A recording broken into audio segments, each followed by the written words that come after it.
Viewers, എല്ലാവർക്കും ദിജോസ് വേൾഡിൻ്റെ പുതിയൊരു വീഡിയോയിലേക്ക് സ്വാഗതം. പ്രഗ്നൻസി പോസിറ്റീവ് ആയി കഴിയുമ്പോൾ ഉണ്ടാകുന്ന 2 പ്രധാനപ്പെട്ട മാറ്റങ്ങളെ പറ്റിയിട്ടാണ് ഇന്നത്തെ വീഡിയോയിൽ സംസാരിക്കുന്നത് കേട്ടോ. അപ്പോൾ അതെന്തൊക്കെയാണെന്ന് നമുക്ക് നോക്കാം. വീഡിയോ നമുക്ക് സ്റ്റാർട്ട് ചെയ്യാം. ഒരുപാട് പ്രഗ്നൻസി ലക്ഷണങ്ങളെ പറ്റിയിട്ടുള്ള വീഡിയോസ് നമ്മുടെ ചാനലിൽ കൊടുത്തിട്ടുണ്ട്. അത് കാണാൻ വേണ്ടിയിട്ട് ചാനൽ വിസിറ്റ് ചെയ്തതിന് ശേഷം പ്ലേലിസ്റ്റ് നോക്കുക. അതിൽ ഏർലി പ്രഗ്നൻസി സിംറ്റംസ് എന്ന് പറഞ്ഞൊരു പ്ലേലിസ്റ്റ് ക്രിയേറ്റ് ചെയ്തിട്ടുണ്ട്. അതിൽ ഓൾമോസ്റ്റ് പ്രഗ്നൻസി ലക്ഷണത്തിനെ പറ്റിയിട്ട് നമ്മൾ വീഡിയോയിൽ സംസാരിച്ചിട്ടുണ്ട് കേട്ടോ. ഇനി ഞാൻ ഈ പറയുന്ന പ്രഗ്നൻസി ലക്ഷണങ്ങൾ ഒന്നും തന്നെ ഇല്ലെങ്കിലും നിങ്ങൾ വിഷമിക്കേണ്ട ആവശ്യമില്ല. ഒരുപാട് ആളുകൾക്ക് യാതൊരു തരത്തിലുള്ള പ്രഗ്നൻസി ലക്ഷണവും ഇല്ലാതെയും പ്രഗ്നൻസി പോസിറ്റീവ് ആകുന്നുണ്ട്. നിങ്ങൾ ശ്രദ്ധിക്കേണ്ടത് ഇത്ര മാത്രമേ ഉള്ളൂ. എക്സ്പെക്റ്റഡ് പീരിയഡ് ഡേറ്റിലെ ബ്ലീഡിങ് വരുന്നുണ്ടോ എന്ന് മാത്രം നോക്കുക. ഇനി ബ്ലീഡിംഗ് ഉണ്ടെങ്കിൽ തന്നെ ആ പോകുന്ന രക്തത്തിന്റെ അളവ് എത്രത്തോളമാണെന്നുള്ള കാര്യം കൂടി നിങ്ങൾ ശ്രദ്ധിക്കണം. ഹോർമോണൽ ഇംബാലൻസസ് ഉണ്ടാവുന്നത് കൊണ്ടോ, പ്രൊജസ്ട്രോൺ ഹോർമോണിന്റെ കുറവ് കൊണ്ടോ, അല്ലെങ്കിൽ റിട്ടേൺഡ് മിസ്കാരേജ് എന്ന് പറയുന്ന സിറ്റുവേഷൻ കൊണ്ടോ, ഇംപ്ലാന്റേഷൻ ബ്ലീഡിംഗ് കൊണ്ടോ പലർക്കും ആ പീരീഡ് മിസ് ആകുന്നതിന് മുൻപോ പീരീഡ്സിന്റെ ഡേറ്റ് അടുപ്പിച്ചോ ചെറുതായിട്ട് സ്പോട്ടിങ്ങോ ബ്ലീഡിങ്ങോ ഉണ്ടായിട്ടും പ്രഗ്നൻസി പോസിറ്റീവ് ആകുന്നുണ്ട്. അതുകൊണ്ട് നിങ്ങൾ പോകുന്ന രക്തത്തിന്റെ അളവ് വളരെയധികം കുറവാണെങ്കിൽ കാർഡ് ഉപയോഗിച്ചിട്ട് തന്നെ പ്രഗ്നൻസി ഒരു 3 ദിവസമൊക്കെ കഴിഞ്ഞിട്ട് രാവിലെ ആദ്യത്തെ യൂറിൻ എടുത്ത് ടെസ്റ്റ് ചെയ്ത് നോക്കണം കേട്ടോ. ഇവിടെ സംസാരിക്കുന്ന പ്രഗ്നൻസി ലക്ഷണത്തിൽ ഏറ്റവും ആദ്യത്തേതെന്ന് പറയുന്നത് ഫ്രീക്വന്റ് ആയിട്ട് മോഷൻ പോകാനായിട്ട് നമുക്ക് തോന്നുക. ഫ്രീക്വന്റ് ബൗൾ മൂവ്മെന്റ് എന്ന് നമുക്ക് ഇതിനെ പറയാനായിട്ട് സാധിക്കും. ഇതിനുള്ള കാര്യങ്ങൾ എന്തൊക്കെയാണ്, എന്തെല്ലാം മാറ്റങ്ങൾ കൊണ്ടാണ് ഇങ്ങനെ നമുക്ക് മോഷൻ പോകാനായിട്ടുള്ള ടെൻഡൻസി വരുന്നതോ അല്ലെങ്കിൽ മോഷൻ പാസ് ചെയ്യുന്നതോ എന്ന് നമുക്ക് നോക്കാം. ഏറ്റവും ആദ്യത്തേതാണ് നമ്മളിൽ ഉണ്ടാകുന്ന ഹോർമോൺ ചേഞ്ച്. നമ്മുടെ ആ ഒരു പ്രഗ്നൻസി പോസിറ്റീവ് ആയി കഴിയുന്ന ആ ഒരു സമയത്ത് നമ്മുടെ ഒരു ഡൈജഷൻ ഒന്ന് സ്ലോ ആകാനായിട്ട് ചാൻസ് ഉണ്ട്. പ്രൊജസ്ട്രോൺ ഹോർമോൺ കൂടുന്നതിന്റെ ഭാഗമായിട്ടാണ് നമ്മുടെ ഡൈജഷൻ അങ്ങോട്ട് സ്ലോ ആകുന്നത്.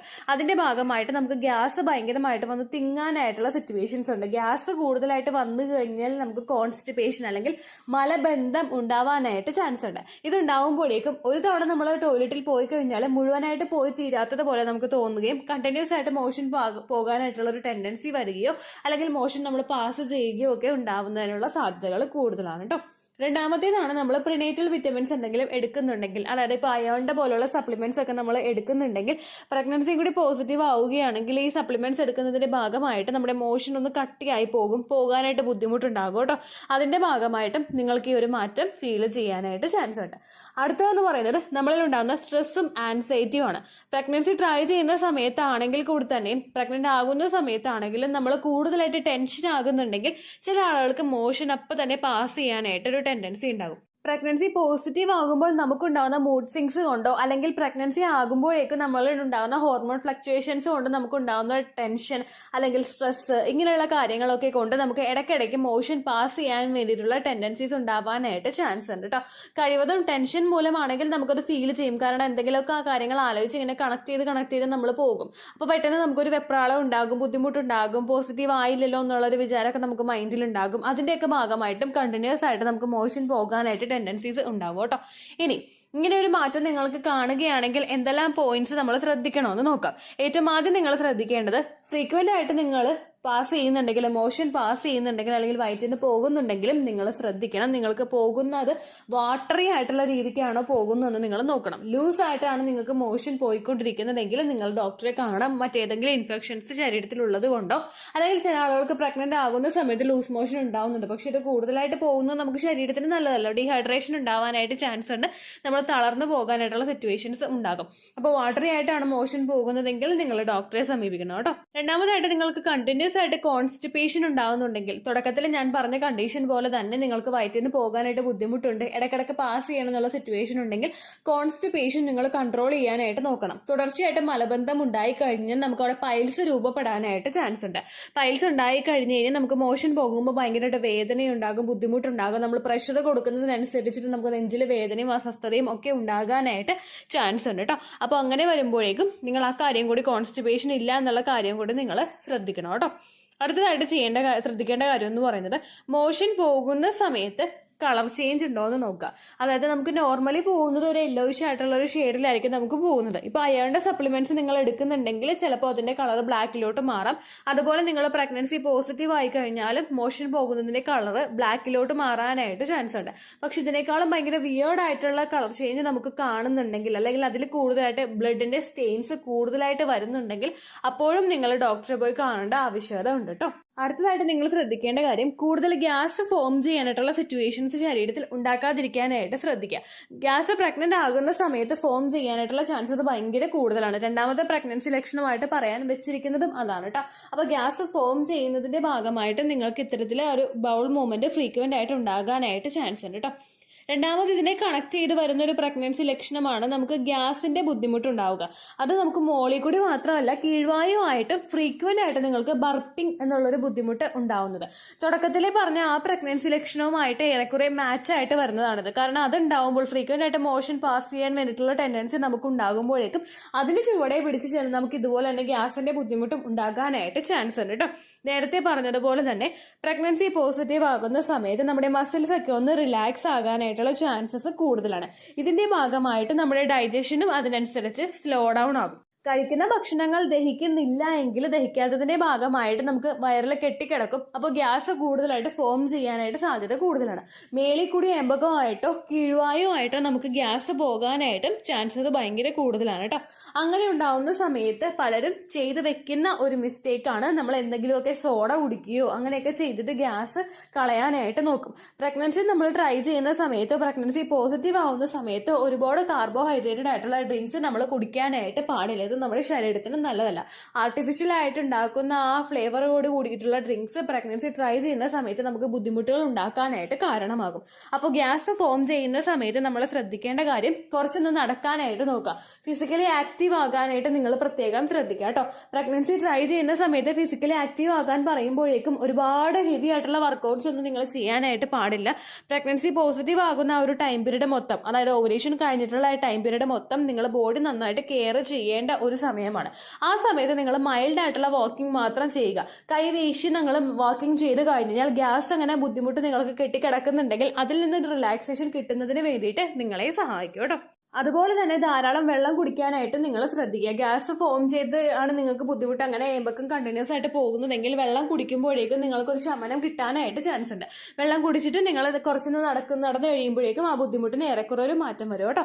അടുത്തതായിട്ട് നിങ്ങൾ ശ്രദ്ധിക്കേണ്ട കാര്യം, മീൽസ് കഴിക്കുന്നത് സെപ്പറേറ്റ് ചെയ്യുക. പ്രഗ്നൻസി പോസിറ്റീവ് ആകുന്ന സമയത്താണെങ്കിൽ കൂടി തന്നെ നമ്മൾ മീൽസ് കഴിക്കുന്നത് സെപ്പറേറ്റ് ചെയ്ത് കൊടുക്കുക. 3 നേരമാണ് അല്ലെങ്കിൽ 4 നേരമാണ് നിങ്ങൾ കഴിക്കുന്നതെങ്കിൽ അത് 6 ആക്കിയിട്ട് നിങ്ങൾ കൂട്ടാനായിട്ട് നോക്കുക. അതായത് രാവിലെ 8 മണിക്ക് കുറച്ച് കഴിക്കുക, 10 മണിക്ക് പിന്നെയും കുറച്ച് കഴിക്കുക, 12 മണിക്ക്, 3 മണിക്ക്, 6 മണിക്ക്, ഒരു 8 മണിക്ക്, അങ്ങനെ നിങ്ങൾ കൂട്ടി കൊണ്ടുവരാനായിട്ട് നോക്കുക. ക്വാണ്ടിറ്റി കുറച്ചുകൊണ്ട് നമ്പർ നിങ്ങൾ കൂട്ടുകയാണെങ്കിൽ ആ കഴിച്ച കുറച്ച് ഫുഡ് ഡൈജഷന് വേണ്ടിയിട്ടുള്ള ടൈം നമ്മുടെ ശരീരത്തിന് കിട്ടും. അതേസമയം നിങ്ങൾ 3 നേരമാണ് ഭക്ഷണം കഴിക്കുള്ളൂ എന്ന് വാശി പിടിച്ചു കഴിഞ്ഞാൽ രാവിലത്തെ ബ്രേക്ക്ഫാസ്റ്റ് നമുക്ക് ദഹിച്ചിട്ടുണ്ടാവില്ല. ആ ഒരു സ്ലോ ഡൗൺ ആയി പോകുന്നതുകൊണ്ട് നമുക്ക് ദഹിക്കാതെ വരികയും ഉച്ചക്കത്തെ ഫുഡും കൂടി ആകുമ്പോൾ അതും കൂടി കൂടിച്ചേരും, വൈകുന്നേരത്തെ ആകുമ്പോൾ അതും കൂടി ആവും, രാത്രിത്തെ ആകുമ്പോൾ അതും കൂടി ആവും. അങ്ങനെ വരുമ്പോഴേക്കും ഒട്ടും ഒരു ഭക്ഷണവും ദഹിക്കാത്ത ബുദ്ധിമുട്ട് നിങ്ങൾക്ക് ഉണ്ടാവുകയും ഗ്യാസ് കൂടുതലായിട്ട് ശരീരത്തിൽ ഉണ്ടാവാനായിട്ടും ചാൻസ് ഉണ്ട്. അത് ഒഴിവാക്കാൻ വേണ്ടിയിട്ട് മീൽസ് നിങ്ങൾ സെപ്പറേറ്റ് ചെയ്തെടുക്കാനായിട്ട് പ്രത്യേകം ശ്രദ്ധിക്കുക കേട്ടോ. ഗ്യാസ് ട്രബിൾ ഉണ്ടാകുന്നതിനോടൊപ്പം തന്നെ നമുക്ക് ഹാർട്ട് ബേണും ഈ ഒരു മാറ്റമായിട്ട് കാണാനായിട്ട്, പ്രഗ്നൻസി സിംറ്റം ആയിട്ട് ഉണ്ടാകാനായിട്ട് ചാൻസ് ഉണ്ട്. ഹാർട്ട് ബേൺ നമ്മുടെ നെഞ്ചിന്റെ ഭാഗത്ത് നിന്ന് ഇങ്ങനെ വായിലൊരു ഫൗൾ ടേസ്റ്റോട് കൂടിയിട്ട് ഇങ്ങനെ ഗ്യാസ് മുൻപോട്ടേക്ക് വരിക, അല്ലെങ്കിൽ നമുക്ക് എന്തോ തീ കത്തിച്ച് വെച്ചിരിക്കുന്നത് പോലെയുള്ള ഒരു ബുദ്ധിമുട്ട് നമുക്ക് നെഞ്ചരിച്ചിലായിട്ട് നെഞ്ചിന്റെ ഭാഗത്ത് നമുക്ക് അനുഭവപ്പെടാനായിട്ട് ചാൻസ് ഉണ്ട്. ഇതും ഈ ഒരു ഗ്യാസ് ട്രബിളിന്റെ ഒരു സൈഡ് എഫക്റ്റ് കൊണ്ട് ഉണ്ടാകുന്നതാണ് ഈ ഹാർട്ട് ബേണും എന്ന് പറയുന്നത്.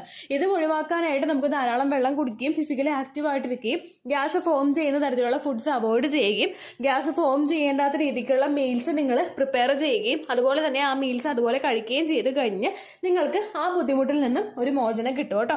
മോഷൻ പോകുന്ന സമയത്ത് നിങ്ങൾക്ക് ഇപ്പോൾ കീഴ്വായുമായിട്ട് നിങ്ങൾക്ക് പോകുന്ന സമയത്ത് ഒരുപാട് ഫൗൾ സ്മെൽ നിങ്ങൾക്കുണ്ടെങ്കിൽ മോഷൻ ഒരുപാട് പോകാതെ കെട്ടിക്കിടക്കുന്നുണ്ടാകും. അപ്പോൾ നിങ്ങൾ കൂടുതലായിട്ടും പ്രഷർ ഒരുപാട് കൊടുത്ത് മോഷൻ കളയാതെ നിങ്ങൾ ചെയ്തിട്ട് അത് കിട്ടുന്നില്ലെങ്കിൽ ഫൈബർ കണ്ടന്റ് അടങ്ങിയിട്ടുള്ള ഭക്ഷണങ്ങൾ കഴിക്കാനായിട്ട് നോക്കുക.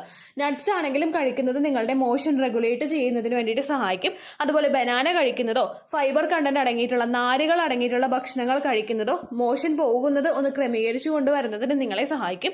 ആ ഹോം റെമഡി ചെയ്തിട്ടും നിങ്ങൾക്ക് റിസൾട്ട് കിട്ടുന്നില്ലെങ്കിൽ മാലാസന വോക്ക് പോലുള്ള എക്സസൈസ് നിങ്ങൾക്ക് ചെയ്യാവുന്നതാണ്.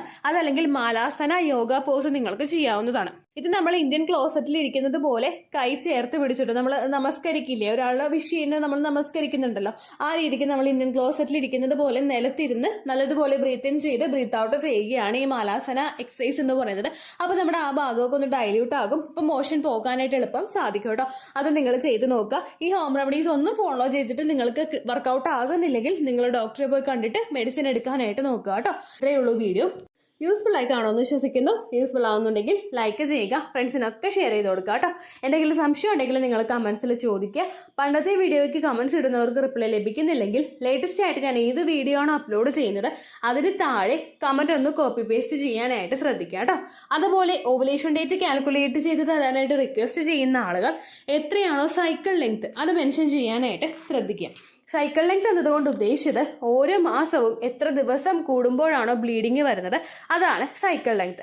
കഴിഞ്ഞ മാസം ഒരു 8-ാം തീയതിയാണ് ബ്ലീഡിങ് ആയതെങ്കിൽ ഈ മാസം 6-ാം തീയതിയാണ് ബ്ലീഡിങ് ആയതെങ്കിൽ കഴിഞ്ഞ മാസം 8-ാം തീയതി മുതൽ ഈ മാസം 6-ാം തീയതി വരെ എത്ര ദിവസമുണ്ടോ അത് കാലണ്ടറിൽ എണ്ണി തിട്ടപ്പെടുന്നതാണ് നിങ്ങളുടെ സൈക്കിൾ ലെങ്ത്. സൈക്കിൾ ലെങ്ത് നമ്മൾ കൃത്യമായിട്ട് കാൽക്കുലേറ്റ് ചെയ്യുകയാണെങ്കിൽ ഓവുലേഷൻ ഡേറ്റ് എളുപ്പത്തിൽ കണ്ടുപിടിക്കാൻ വേണ്ടിയിട്ട് ഒരുപാട് ആപ്ലിക്കേഷൻസും ഒരുപാട് ഓൺലൈൻ ആയിട്ടുള്ള വെബ്സൈറ്റുകളും ഇന്ന് നമുക്ക് അവൈലബിൾ ആണ്. പ്ലേ സ്റ്റോറിൽ പോയിട്ട് ഓൺലൈൻ ഓവുലേഷൻ ട്രാക്കർ എന്ന് ടൈപ്പ് ചെയ്ത് കഴിഞ്ഞാൽ നിങ്ങൾക്ക് അതുമായിട്ട് ബന്ധപ്പെട്ടിട്ടുള്ള ആപ്ലിക്കേഷൻസ് കിട്ടും. അത് പറ്റുന്നില്ല എങ്കിൽ ഗൂഗിളിൽ പോയിട്ട് ഓൺലൈൻ ഓവുലേഷൻ കാൽക്കുലേറ്റർ എന്ന് ടൈപ്പ് ചെയ്ത് കഴിഞ്ഞാൽ അതുമായിട്ട് ബന്ധപ്പെട്ടിട്ടുള്ള വെബ്സൈറ്റുകൾ നിങ്ങൾക്ക് കിട്ടും. അതിൽ നിങ്ങളുടെ ലാസ്റ്റ് മന്തിലെ മെൻസ്ട്രേഷൻ്റെ ഡേറ്റും ഒപ്പം ഞാൻ ഈ പറഞ്ഞ രീതിക്ക് നിങ്ങൾ കാൽക്കുലേറ്റ് ചെയ്യുന്ന സൈക്കിൾ ലെങ്ത്തും എൻ്റർ ചെയ്ത് കൊടുക്കുകയാണെങ്കിൽ നിങ്ങൾക്ക് കൃത്യമായിട്ട് ഓവുലേഷൻ ഡേറ്റ് കണ്ടുപിടിക്കാനായിട്ട് സാധിക്കും. ഫെർട്ടൈൽ ടൈം പീരീഡും നിങ്ങൾക്ക് കിട്ടും. അതായത് എത്ര ദിവസം മുതൽ കോൺടാക്ട് ചെയ്ത് തുടങ്ങിക്കഴിഞ്ഞാൽ നിങ്ങൾ പ്രഗ്നൻ്റ് ആകും എന്നുള്ളൊരു ഡേറ്റും നിങ്ങൾക്ക് പ്രോപ്പറായിട്ട് കിട്ടും കേട്ടോ. ഇത് കാൽക്കുലേറ്റ് ചെയ്യുന്ന സമയത്ത് സൈക്കിൾ ലെങ്ത് കാൽക്കുലേറ്റ് ചെയ്യുന്ന സമയത്ത് നിങ്ങളുടെ ആ ഒരു കലണ്ടറിൽ നോക്കി തന്നെ നിങ്ങൾ കാൽക്കുലേറ്റ് ചെയ്യുക. പല മാസങ്ങളിലും 30-31 ദിവസമുണ്ട്. അതുകൊണ്ടാണ് അങ്ങനെ പറഞ്ഞത്. ഒപ്പം നിങ്ങൾക്ക് ബ്ലീഡിങ് തുടങ്ങിയ ദിവസത്തിന് വേണം നിങ്ങൾ ഡേ 1 ആയിട്ട് എടുക്കാൻ വേണ്ടിയിട്ട്. സ്പോട്ടിങ് തുടങ്ങിയ ദിവസത്തിനെ അതായത് ചെറുതായിട്ട് ഡിസ്ചാർജ് പോയി തുടങ്ങിയ ദിവസത്തിനെ നിങ്ങൾ കൺസിഡർ ചെയ്യേണ്ട ആവശ്യം ഇല്ല കേട്ടോ.